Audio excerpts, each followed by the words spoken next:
Now let's speak to Han Jiaxiu, who is a student at the University of Chicago. He's also one of the rally organizers. Jiaxiu, thank you for joining us. Now we heard your message loud and clear. What do you hope to achieve through your movement? I think to recall the tragedy last Tuesday, for many of us, it felt personal. The incident happened essentially on the commute route of many, if not most, graduate students from Chicago, and we felt that we would like to see the school administration implement or provide things that are countering the pattern of violence that we're looking at the last year, where three fellow students have been killed within the time frame of 11 months. Now talk to us about the current security system in your campus. Do you feel safe in your campus and in the community as a whole? Don't get me wrong, I do realize that there are measures on campus provided by the university as a way to make sure that we feel safe.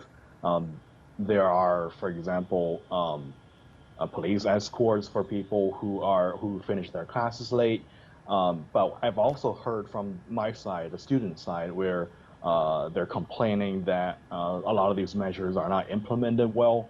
A lot of people have been complaining about the police escort not being effective, and there are also more things that could be done better. For example, within our list of demands, we mentioned that we want to extend the time frame that our lift passes are provided, and obviously we're also aware that our point of views as international students or as short-term residents of Hyde Park differ from those who live here for a much longer time, and we're trying to really make sure that our demands do not negatively impact the fundamental interest of the community members around the campus.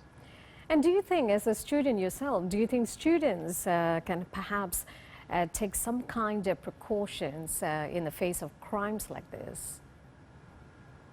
I'd argue that many people, including myself, have already done such a thing. For example, my phone has an app that reports crime or some security incidents or any kind of potential danger on a map, which is a good way to, in a way, I guess, warn the user about potential risk of bodily harm.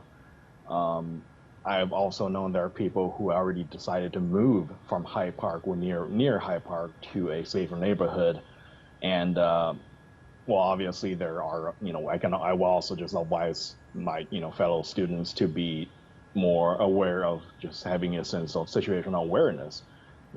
Travel impaired, do not, travel outside alone when it's completely dark inside, which ironically is really easy for Chicago because it basically goes dark at 4 p.m. And what's your advice to overseas students living in cities with high crime rates?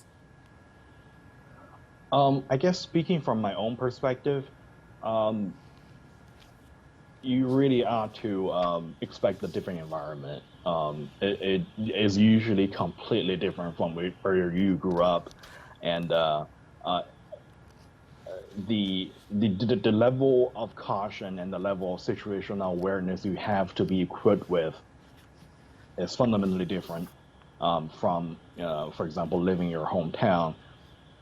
On the other hand, it's also vital just to be mindful of the perspective of the locals, because they grew up here, they usually will live here much longer than we would, and being mindful of their perspective, their interests, I think also help them understand where we come from in terms of what we want and when we want to have our voices heard. All right, Jiaxiu, thank you for sharing us with your experiences with us.